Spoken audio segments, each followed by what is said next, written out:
Hi everyone, and welcome to Devitos Gaming. Today we're taking a look at Star Wars Legion, the core box.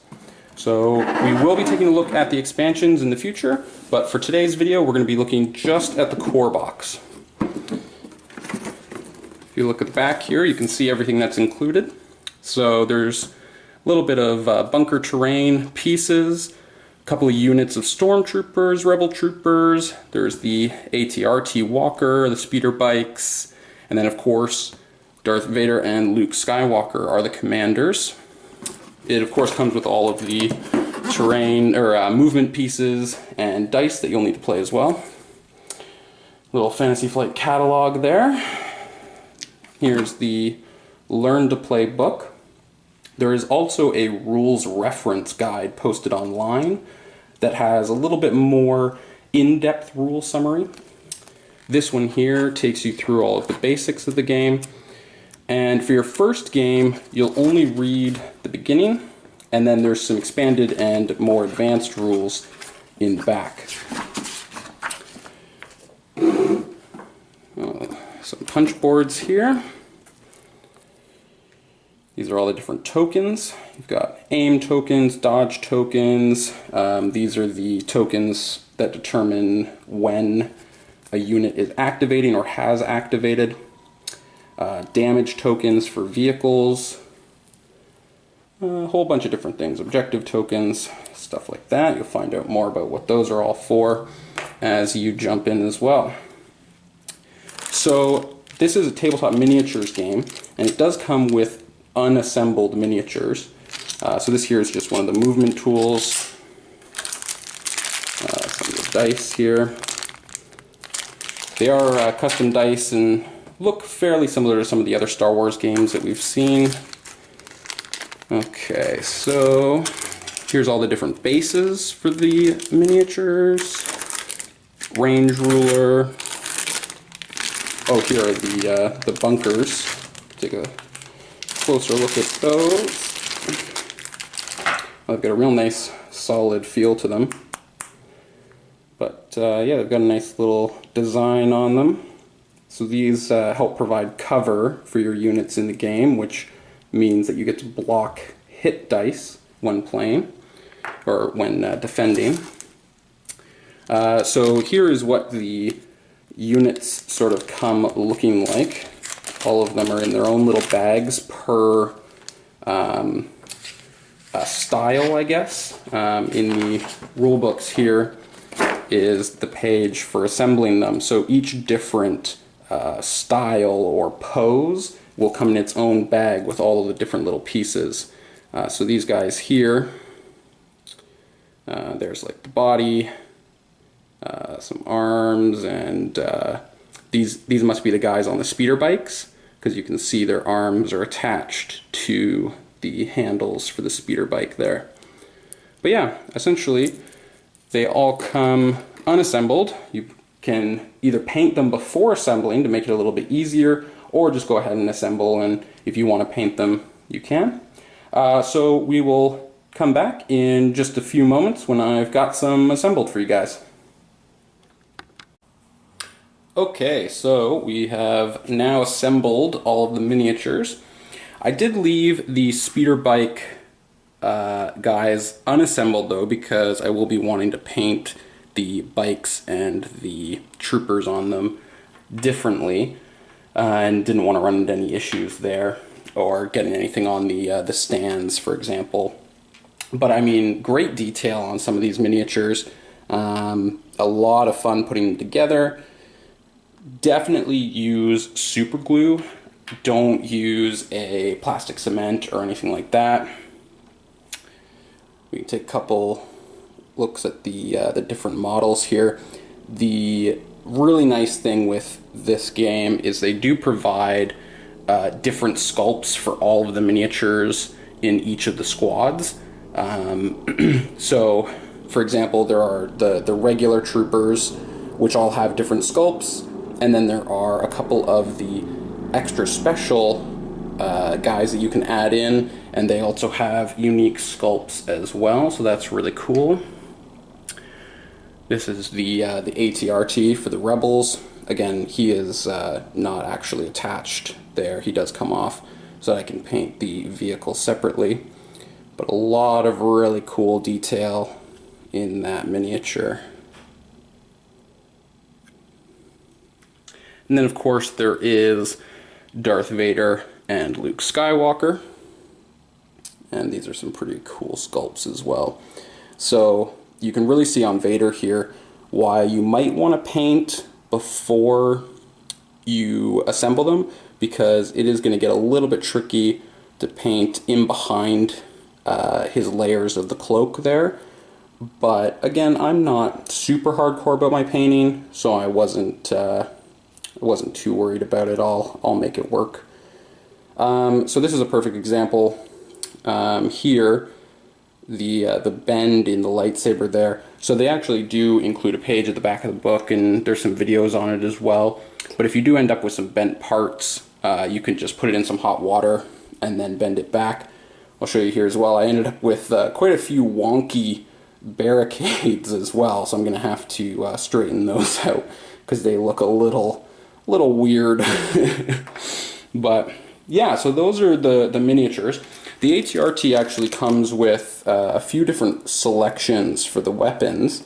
So you can go ahead and pick what one you think looks cool, or if you're getting a couple of them, maybe put a different one on each. A friend of mine actually hollowed out the hole a little bit more in the bottom here where you attach the ATRT, and then he put magnets on the tips of the weapon attachments so he can actually swap them in and out, which I thought was really cool. So we'll go ahead and take a look at some of the cards now. So the game uses a pretty interesting command function or mechanic, and includes these different cards which allow you to activate units in order or when you want to. So our little activation tokens here typically go into a stack, and then you randomly draw one, and that tells you what unit you're going to go with. But if you use one of these cards, you can see here that this card here allows you to activate one unit. So you can put one of those markers right next to the unit that you want to activate specifically, and then at any time during one of your turns, you can optionally choose to activate that unit. So each player will get one each of these basic ones, and they basically just, the faster the card, so the number of pips, the less pips you have, the faster you have in the initiative, and that means you might be going first in the round, but you have less unit control if you take a faster card. So once there are more commanders, you might not have to take these basic ones, but you will always have to include standing orders in your deck. It's unique. It is slow and only allows one, but it's unique in the fact that you can pick it back up, whereas the other ones are a one-off. Then of course there are the unique cards for Vader and for Luke, and there's a 1, 2, and a 3 speed for each of those, but they're really cool because they let you do something a little special as well. So I'm not going to go into the full details of those, but you can sort of see them here.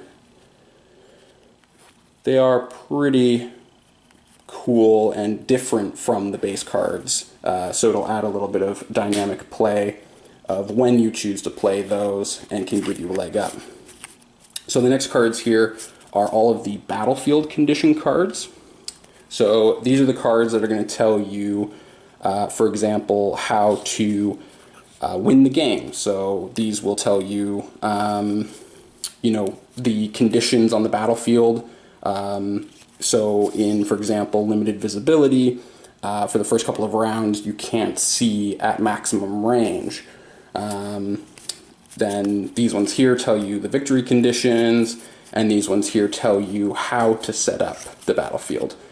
So they have announced an expansion, the battlefield expansion with the crates and the vaporators and stuff like that, and it will be including a few more of those cards as well to give you a bit more variability.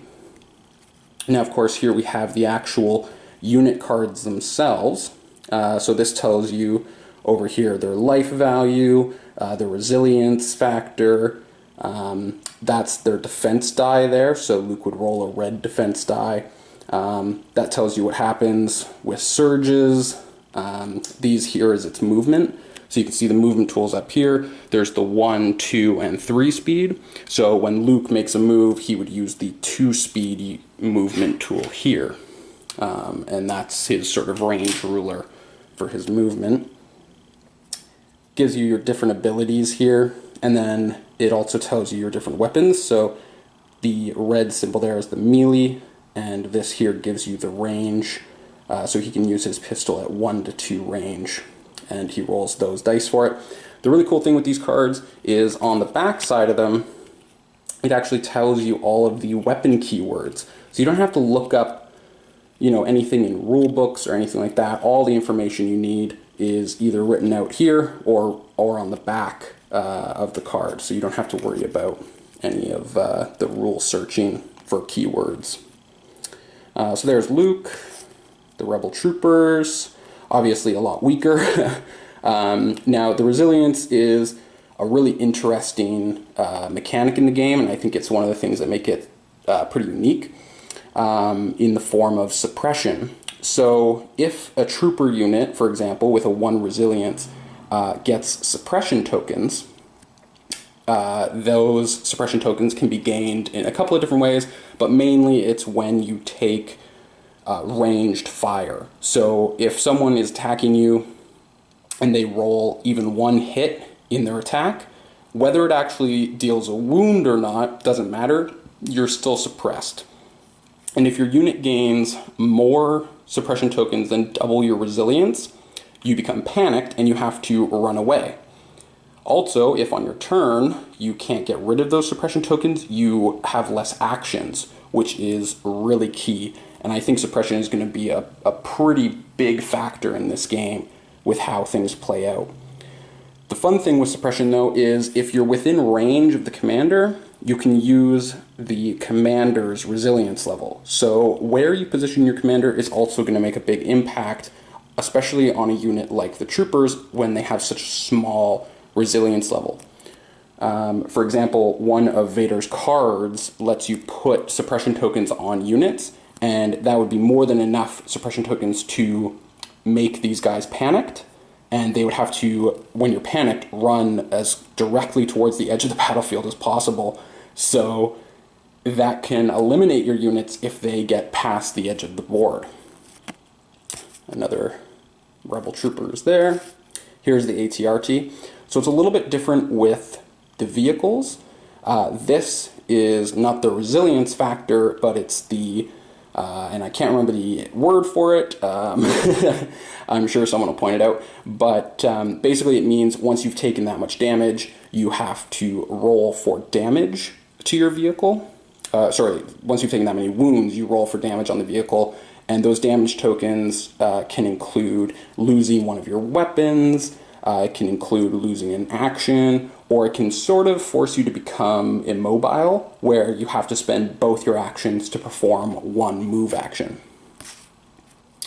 Here's Vader.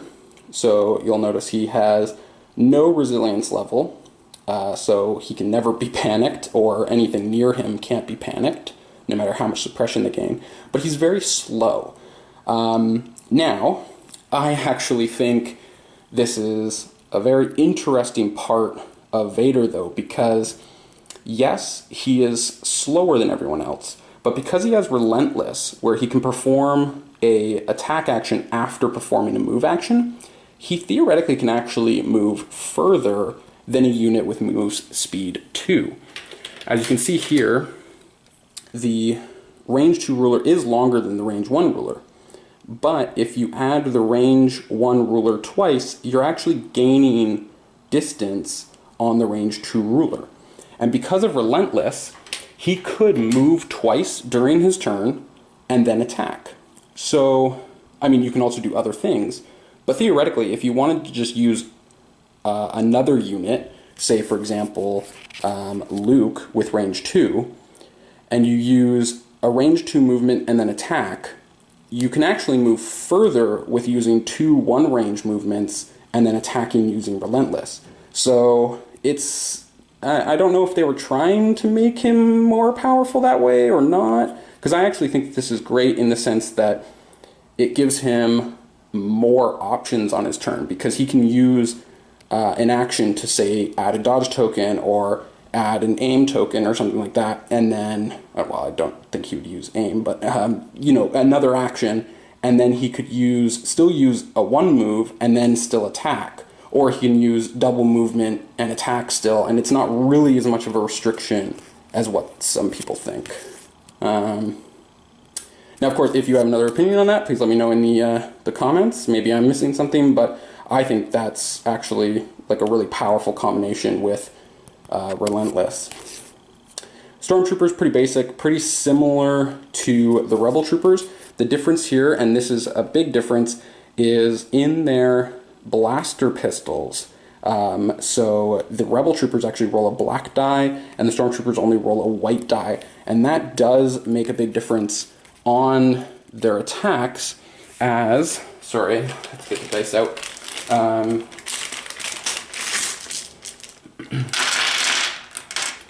But you can see here that on the white die, there are a lot more blanks, and there's only one hit and one crit and one surge on that die, whereas on the black die there are 3 hits, 1 crit, and a surge. So there is a lot better chance of hitting with those black dice, and those stack for each unit in the grouping. So if you're up against a unit of 5 or 6 troopers against a unit of 5 or 6 Rebel Troopers versus Stormtroopers, you're going to see a big difference in those rolls. Now, of course, there's other things that make them different, but those are that is a pretty big difference in the dice. Here are the speeder bikes. I think the speeder bikes are really cool. They have this very unique speeder one, here.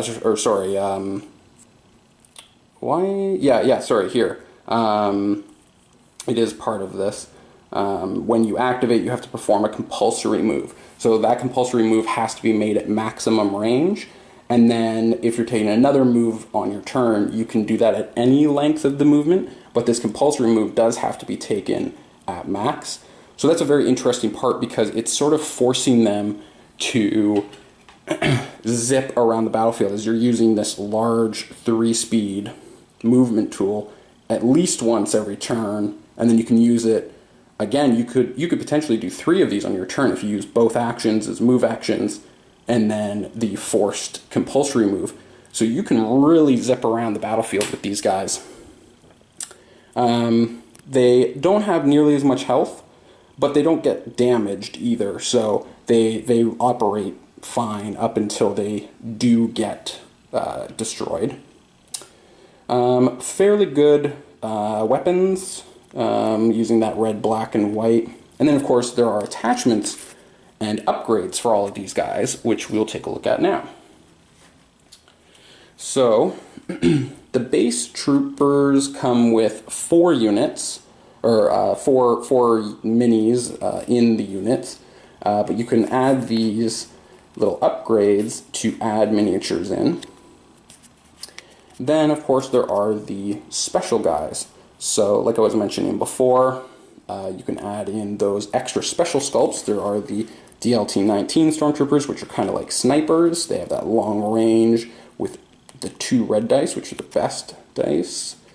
And then there are the sort of bazooka guys, and they add in, again, some nice long range, and with that impact, they can really get through armor on vehicles. Here are the special troopers for the Rebels. The Ion is very interesting as it makes the vehicles lose actions. And these guys are kind of interesting because you just add in a whole ton of dice into their roll and just kind of blindly hope that you can get some good rolls in there. So here are the different attachments for the AT-RT. So there are the 3 different types: laser cannon, rotary blaster, and the flamethrower. So this one is really good if you're up close as the blast ignores cover, and the spray, so you add dice for each mini in the defending unit, which is pretty nuts because it starts with 2 blacks, but then if you're adding in, say, 4 or 5 extra dice, that can be devastating. So you'll notice down here in this corner, I should have pointed this out before, these are the upgrade symbols. And on the character cards, you see the upgrade symbols over here. So if you're familiar with some of the other Star Wars games, it works very similarly, where these guys can only hold those attachments and only the number shown. So you couldn't put a third, this is the force symbol, you couldn't put a third force on him, but Vader does have 3 force slots, but no gear slots or anything else. So here are some of those force cards, few different ones which are pretty interesting. Now the really fun thing is, even though this card is obviously depicted with Vader on it, it isn't a light side or dark side only, so you could use it with either side. And the really nice thing is they do actually include 2 copies of it. So if you're running Vader versus Luke, which you'll sort of have to with just the base deck, and both of you want one of these, you can take one each. You don't have to sort of split them up. Saber throw, I think, is really awesome. Gives you a 1 to 2 range with half of the weapon's dice. But again, pretty powerful when, again, with Vader, you're a little bit slower, so you can sort of just move, and then use saber throw because it does keyword here as an attack action. This is treated as an attack action. There are a lot of free actions, so this symbol here is a free action. So those are in addition to your actions, the 2 actions you get each time. So here are the rest of them. The long range comlink is interesting. It lets you, you know, especially if you put it on your vehicles and they get too far away from your commander, you can use them or activate them as if they were in range. And that's all of them. We've gone through them there. But yeah, so definitely some interesting combinations that could come out of these. And interesting. I didn't see the comms jammer in here, and maybe that comes in one of the expansions, and I'm getting ahead of myself. But anyways, that is sort of the core box.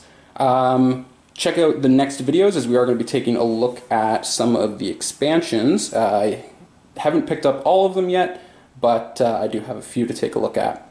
So thanks very much for joining us, and we'll see you next time. Take care.